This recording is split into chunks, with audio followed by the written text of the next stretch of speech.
to the corner, and there goes Colette crashing to the canvas. On est adulte quoi, ou on est des enfants, on n'est pas assez intelligent pour comprendre ce qui est bien pour nous quoi. Pourquoi on doit nous prendre cette capacité de prendre ton argent à toi, aller acheter ce que toi tu as envie d'acheter et te dire tu ne peux qu'acheter ça. Voyez un peu, vous parlez à des adultes là. On parle aux adultes quoi. Donc nous là, on veut nous programmer, nous donner de l'argent, c'est-à-dire que cet argent est programmable, n'est-ce pas?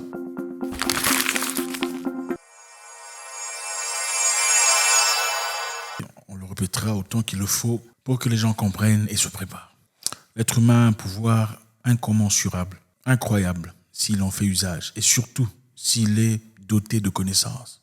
On a parlé d'argent digital il n'y a pas très longtemps, la CBDC. On veut nous pousser vers un monde nouveau, un monde sans argent physique, un monde apparemment technologique, mais qui fait très peur. Je pense qu'il est essentiel de comprendre ce qui se passe. Vous savez, on vit dans un monde où aujourd'hui, les gens n'ont pas nécessairement besoin d'autorisation du gouvernement pour faire ce qu'ils ont envie de faire. En effet, les entreprises semblent être devenues beaucoup plus puissantes que beaucoup de gouvernements. Pourquoi? À cause de l'argent. Parce que le gouvernement, évidemment, aujourd'hui est constitué des humains. Et les humains, généralement, sont dans la poursuite d'une seule chose. Une seule chose, l'argent. Et celui qui en a, c'est le plus puissant. Ou celui qui en a devient en effet le gouvernement. Aux États-Unis, la Réserve fédérale a lancé la prochaine phase de son développement de la monnaie numérique de la Banque centrale, la CBDC, un programme pilote de 12 semaines avec les plus grandes banques des États-Unis. Bien que la Fed n'ait pas encore reçu une loi d'autorisation du Congrès ou un décret exécutif de l'administration Biden, le projet pilote aux côtés des Hamilton a déjà commencé. C'est-à-dire, ils sont censés recevoir une autorisation du gouvernement, mais ils ne l'ont pas reçue. Mais ils ont quand même commencé leur programme. Vous voyez un peu comment ça fonctionne. En fait, il faut demander au gouvernement une autorisation de faire de ce programme, des programmes tels que celui-là. Mais ils se disent, bon, nous sommes assez puissants, on va commencer, le gouvernement nous suivra plus tard. Bien que la Fed n'ait pas encore reçu la loi d'autorisation du Congrès ou un décret exécutif de l'administration Biden, le projet pilote aux côtés du projet Hamilton de la Fed de Boston marque une nouvelle étape vers la délivrance d'une CBDC aux États-Unis. En fait, le projet pilote met en évidence non seulement le développement des CBDC elles-mêmes, mais également le développement de toute une industrie de CBDC. Des groupes de Mastercard, Bit, Celo ont consulté les banques centrales pour faire avancer les missions de CBDC. Encore une fois, des entreprises puissantes qui ont beaucoup d'argent, beaucoup de monnaie, beaucoup de ressources commencent un programme pilote, un programme d'une histoire qui changera complètement le monde, qui changera complètement la vie des humains, sans autorisation du Congrès. Le Congrès américain, qui est censé être l'une des salles, les classes les plus puissantes des États-Unis d'Amérique, censées autoriser même la guerre par exemple, n'ont pas encore autorisé cette histoire, mais eux ont décidé de commencer leur programme. L'objectif reste le même. C'est quoi l'objectif? L'objectif de la CBDC, ou la Central Bank Digital Currency, donc l'argent numérique, a été poussé d'abord par le World Economic Forum de Klaus Schwab, que vous connaissez. Je pense qu'on en a déjà parlé dans le passé. Si vous n'avez pas encore vu, allez jeter un coup d'œil sur la vidéo précédente. Le World Economic Forum veut pousser les nations vers l'acquisition de monnaie numérique. Et pourquoi ils le disent? Ils veulent pousser les pays vers la CBDC. Ils disent nous devons pousser efficacement le discours de la haine et l'extrémisme sur les réseaux sociaux. Donc l'objectif pour lequel ils veulent commencer la monnaie numérique, c'est pousser plus efficacement, donc repousser plus efficacement les discours de haine et d'extrémisme sur les réseaux sociaux. Quel rapport entre l'argent digital et les discours extrémistes? C'est-à-dire que peut-être que quelque part, si on peut vous punir pour vos discours qu'on juge haineux, on peut vous bloquer ou on peut bloquer votre argent? Oui ou pas? Bon, je ne sais pas, on y va. On continue. Nous devons renforcer nos finances en temps de crise, comme dans le cas d'une catastrophe naturelle ou la prochaine pandémie. C'est-à-dire qu'en s'attendant aux catastrophes naturelles ou aux prochaines pandémies. Et puis d'abord, comment est-ce que l'argent numérique pourrait nous aider en cas de pandémie ou de catastrophe naturelle? C'est-à-dire on pourra changer l'argent sans nécessairement être un fait. Vous comprenez? Mais bon, pourquoi on prévoit ça si ça n'existe pas déjà? Pourquoi on n'a pas parlé de ça en 2010? Vous voulez dire qu'en 2010, il n'y avait pas de probable pandémie ou en 2005? Comment est-ce que c'est juste maintenant qu'on s'inquiète des pandémies? Ou c'est un programme bien établi? Je ne sais pas, peut-être que je me trompe, dites-moi. Donc il faut créer la CBDC, la banque digitale, la monnaie digitale, la monnaie numérique, pour éviter, pour combattre ou repousser les discours haineux, entre parenthèses, les extrémistes. Numéro 2, en cas de catastrophe naturelle ou en cas de pandémie, il faut avoir déjà une monnaie numérique. On dit encore, nous avons besoin de monnaie numérique pour contrôler et améliorer notre empreinte carbone. On a besoin de CBDC pour contrôler l'empreinte carbone.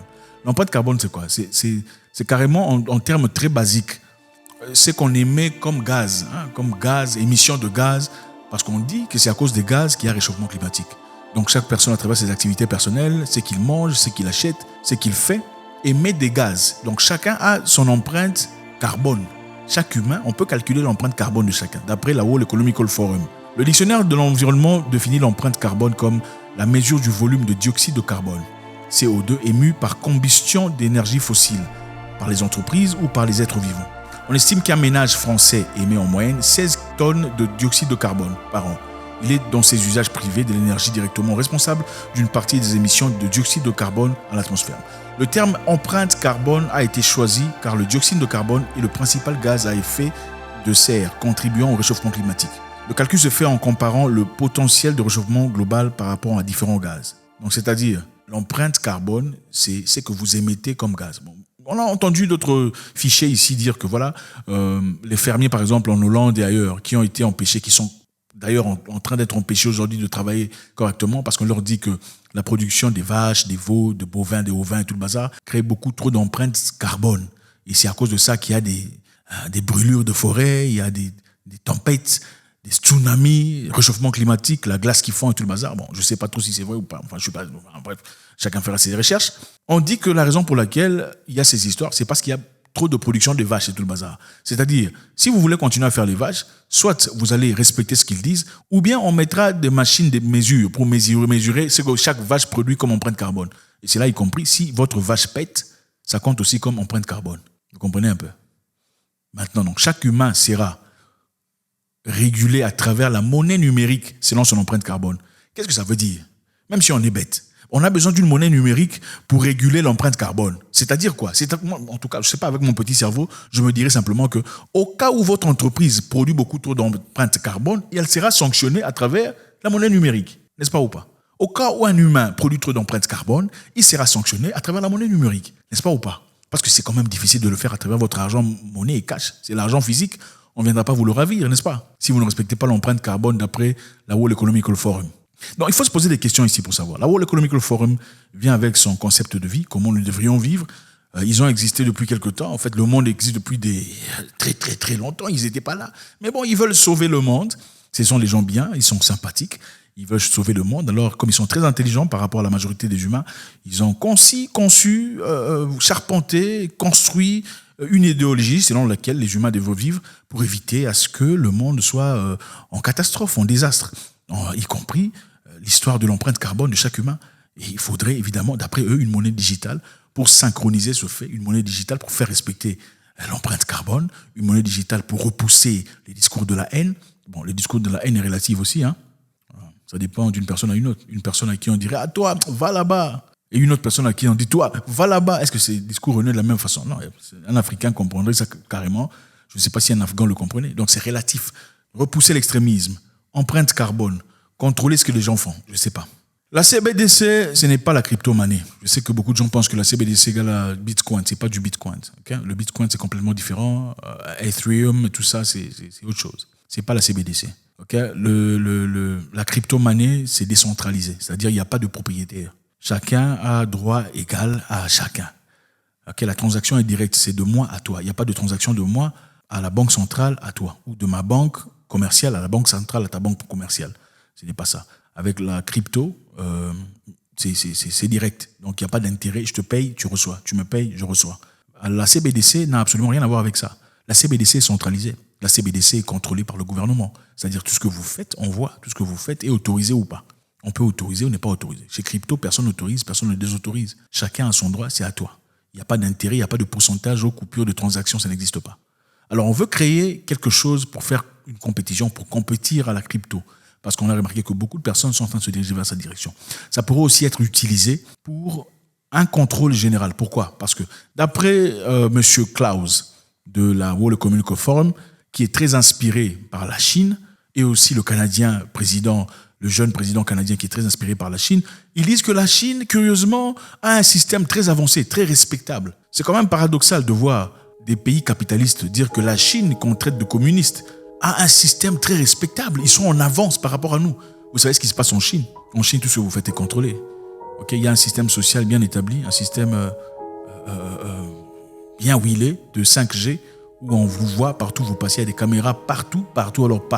Caméras munies d'un AI, donc Artificial Intelligence, intelligence artificielle, qui s'est directement identifiée à travers votre visage, votre nom, votre taille, votre fichier sanitaire, vos activités. En Chine, il y a aussi ce qu'on appelle le social credit. Social credit, c'est comment le gouvernement vous cote selon votre comportement. C'est-à-dire ce que vous faites est coté par le gouvernement.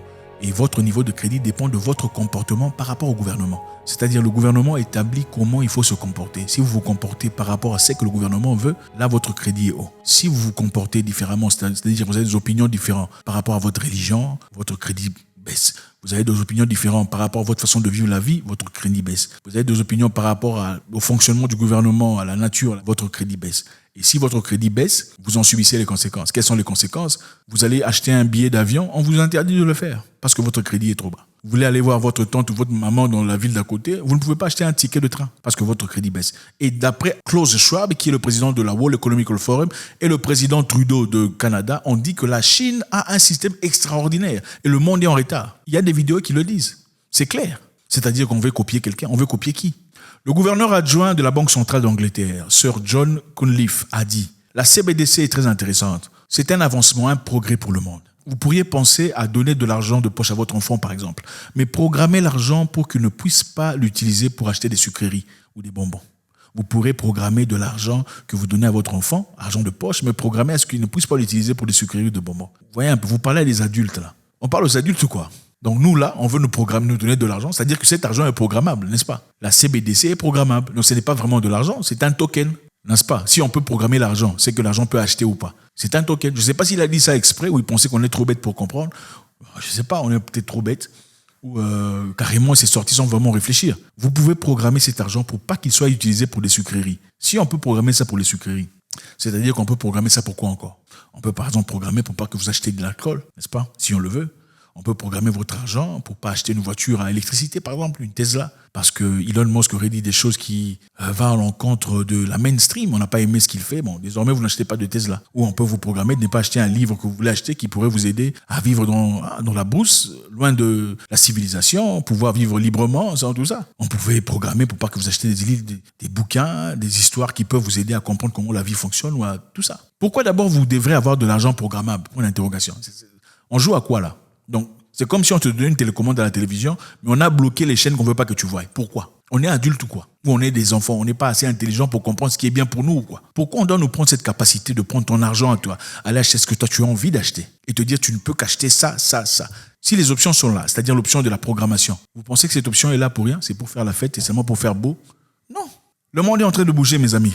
Et je pense qu'il est essentiel, pas seulement qu'on bouge avec, mais qu'on soit à mesure de résister quand c'est nécessaire. Aucune victoire, aucune liberté n'a été accordée librement. Ça n'existe pas. Freedom is fought for. Il faut se battre pour la liberté. Au moment où nous parlons, pendant que les gens sont endormis, avec la Coupe du Monde, 100 gouvernements travaillent déjà sur la monnaie numérique. 100 gouvernements dans le monde. 100. Il aura été imposé. Et comme les Africains sont généralement des mendiants, pour recevoir de l'argent venant de World Economic Forum, pas directement, évidemment, FMI et World Bank, qui respectent méticuleusement la World Economic Forum, il faudrait obéir ce que la World Economic Forum vous demande de faire. Donc le gouvernement central, des 100 gouvernements dans la vie, dans le monde, sont déjà en train de travailler sur l'argent numérique. En Chine, le yuan numérique a déjà commencé. En Inde, on a commencé à lancer le roupie numérique. L'Union européenne, évidemment, là où vous êtes certainement, a voté une loi en 2021, juillet, pour adopter la monnaie numérique en 2026. 2026, c'est dans 2 ans. Votre argent va disparaître, pendant que beaucoup ne sont pas au courant. L'ensemble de 27 pays de l'euro feront usage de monnaie numérique à partir de l'année 2026. Réfléchissons, en cas de difficulté, si les choses ne vont pas bien, et que le gouvernement n'aime pas ce que vous faites, le gouvernement pourrait par exemple contacter votre banque, bloquer votre téléphone, ou autre chose. Mais avec ça, ça vous donnera du temps de faire ce que vous avez envie de faire. Mais avec ce qu'on a aussi aujourd'hui, ce qu'on développe, ça sera beaucoup plus rapide. On va carrément bloquer, à travers un bouton, bloquer tout ce que vous faites, bloquer votre déplacement. C'est comme si on vous bloquait l'accès à la vie. Et si, par exemple, le gouvernement demandait de bloquer votre compte bancaire, évidemment, il faudrait des dossiers, des documents signés. Ça prendra beaucoup de temps pour vous stopper, de bouger. Mais avec un bouton, on peut simplement bloquer, vous empêcher d'acheter quoi que ce soit, acheter de billets de téléphone. Ça peut vous bloquer d'acheter un téléphone. Ça peut vous bloquer d'acheter un billet d'avion. Ça peut vous bloquer d'acheter un passeport ou peu importe, un document important pour vous déplacer. Et aussi en parlant d'empreinte de carbone. Donc, si on remarque que vous avez mangé de la viande 10 fois le mois, par exemple, puisqu'on le saura, parce que vous ferez usage de monnaie digitale, on saura que vous avez acheté de la viande. Vous avez mangé de la viande 10 fois le mois, par exemple. On vous dit, bon, ok, monsieur, vous allez acheter de la viande. Non, monsieur Luc, pas de viande pour vous aujourd'hui. Ting, pas de viande pour vous aujourd'hui. Vous avez déjà mangé assez de viande pour ce mois-ci. Il faut attendre le mois prochain pour manger de la viande. Intéressant, n'est-ce pas? On pourrait limiter vos dépenses à $20 le mois, par exemple. Ça semble être du cinéma. Ce n'est pas du cinéma. En 2018, par exemple, les citoyens chinois ont été empêchés d'acheter des billets d'avion ou des billets de train 22 millions de fois. En 2018, 22 millions de fois, il leur a été refusé d'acheter un billet d'avion ou un billet de train. En une année, réfléchissez un peu. Toi, tu es un adulte, tu as je ne sais pas quel âge, tu veux aller quelque part. 22 millions de fois, le gouvernement a refusé, tu n'achèteras pas de billet d'avion, tu ne prendras pas le train, tu ne prendras pas le bus. C'est bizarre. Imaginez un peu, vous vivez dans un monde, vous avez de l'argent, vous avez travaillé dur, vous dites, bon, je veux faire un petit voyage à Singapour. On vous dit, non, désolé, ting, vous ne pouvez pas partir. Votre empreinte carbone est beaucoup trop grande pour aller. Vous avez déjà fait beaucoup trop de dégâts cette année, attendez l'année prochaine. Imaginez-vous un peu. C'est malheureux, n'est-ce pas? Essayez encore une fois l'année prochaine. Nous voyons le grand groupe ici comme Mastercard, BTCLO et beaucoup d'autres qui travaillent en privé sur une transformation totale de la vie, sur comment vous allez payer et échanger de l'argent, sans l'autorisation du gouvernement. Pourquoi ils le font sans l'autorisation du gouvernement? C'est parce qu'ils savent qu'ils peuvent l'imposer au gouvernement. La World Economic Forum, encore une fois, pousse les pays vers la CBDC. Et ils disent qu'ils doivent pousser efficacement contre le discours de haine. C'est pour combattre le discours de haine. Qui a besoin de ça? Je ne sais pas. Je ne sais pas. Vous avez déjà été abusé, discours de haine dans les réseaux sociaux. Est-ce qu'on en a besoin? Vous n'êtes pas assez mature pour vous contrôler si on vous insulte. Vous n'êtes pas assez outillé si on vous dit des bêtises pour vous résister. Vous avez besoin de CBDC pour vous protéger. Je ne sais pas. Dites-moi si c'est... Je ne sais pas moi. La fois passée, beaucoup de gens ont résisté à la pandémie et aux restrictions. Mais on n'a pas pu les bloquer, à part au Canada, pour ceux qui savent. Au Canada, on a bloqué des comptes bancaires, on a bloqué des choses. C'était la tyrannie totale, il faut le dire. Beaucoup de gens ont vécu des moments très difficiles. On a fait des WeGo Funds, comment vous appelez ça, qui ont été bloqués, éradiqués, incapables de travailler, de faire des transactions. Les gens se sont retrouvés dans des conditions très difficiles parce qu'ils ont refusé d'obéir à ce que le gouvernement, même pas le gouvernement, une personne, le président Trudeau, avait imposé. Je ne sais pas si une personne peut réfléchir mieux que des millions de personnes pour leur bien. Je ne sais pas. Ils disent qu'ils veulent la CBDC pour contrôler et améliorer notre empreinte carbone. Donc le projet est simple. Il y a un projet de pandé, il y a un projet d'empreinte carbone, il y a un projet de prétendue haine sur les réseaux sociaux. Projet de pandé, préparez-vous, ça arrive. Projet de carbone, c'est-à-dire très bientôt, on va commencer à vous calibrer, célébrer, sinon vous jetez en tôle par rapport à votre émission carbone. Ce que vous utilisez, votre téléphone, le montant de viande que vous mangez, de pain et tout le bazar, la voiture que vous conduisez, c'est ça. C'est pour ça qu'on va. La CBDC ne peut fonctionner que si elle est accordée à un système social. Le système social, c'est le système où ton comportement sera évalué. Est-ce que ton comportement va à l'accord avec leurs demandes? Est-ce que tu t'es fait tout ça là? Voilà, parce qu'il y a un moment, on disait ceux qui ne sont pas fait ça, ils sont égoïstes, ils sont méchants, ils sont malades dans la tête, n'est-ce pas? Aujourd'hui, on n'en parle plus, curieusement. Maintenant, si on nous prêche ici de prochain pandé, c'est-à-dire que ça arrive. Mais maintenant, ça sera beaucoup plus dur parce qu'on pourra certainement asseoir une certaine autorité qui n'a pas pu être assis à l'autre opportunité parce qu'il n'y avait pas de CBDC. Autrefois, pendant cette histoire, les gens pouvaient sortir, refuser de faire ce qu'on leur demandait, mais aller manger parce qu'ils avaient de l'argent en cash. Mais prochainement, quand l'argent de cash disparaîtra et qu'il n'y aura que la CBDC, si on te dit fais ça, va te faire tout ça, va prendre le vin, tu refuses, tu fais quoi? Dites-nous ce que vous en pensez. Ne me faites pas confiance, comme je l'ai toujours dit. Faites vos propres recherches. Ne soyez pas distraits par la danse, la comédie, l'aventure, les insultes sur Internet. Nous avons besoin d'une nouvelle génération, des gens qui comprennent, des gens qui sont prêts à résister. God bless.